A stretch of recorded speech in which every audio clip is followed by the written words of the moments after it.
C'est la femme qui dérange. À l'extrême droite de l'échiquier politique turc, Meral Akşener mène campagne pour le non au référendum constitutionnel.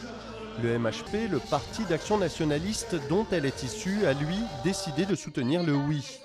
Selon ses dirigeants, après la tentative de coup d'État de juillet dernier, le pays doit être uni. Meral Akşener, elle, exprime publiquement son opposition au renforcement du rôle du président. En meeting, elle cible directement Recep Tayyip Erdoğan et sa soif de pouvoir.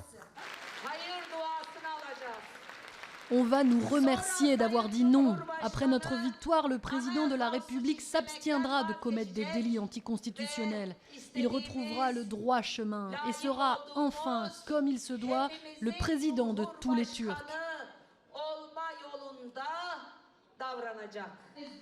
L'ancienne ministre, parfois comparée à la française Marine Le Pen, mène une campagne difficile avec d'autres dissidents du parti, tous exclus comme elle.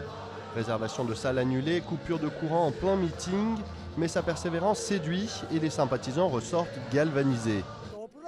C'est un tank cette femme, elle est super, pas de mensonges, pas de blabla, elle n'a pas peur, elle a tout ce qu'il faut.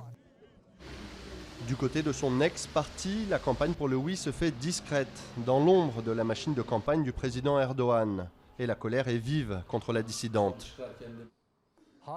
En faisant la propagande du non, elle manipule les gens. Son véritable objectif, ce n'est pas de défendre le non ou d'expliquer les raisons pour lesquelles il faudrait, selon elle, dire non aux 18 articles de la réforme constitutionnelle. Tout ce qu'elle veut, c'est semer la division parmi les nationalistes. Selon les analystes, les voix de l'électorat ultranationaliste peuvent faire basculer l'issue du scrutin de dimanche. Si la réforme est rejetée, Meral Akşener pourrait jouer un rôle de premier plan dans le paysage politique turc.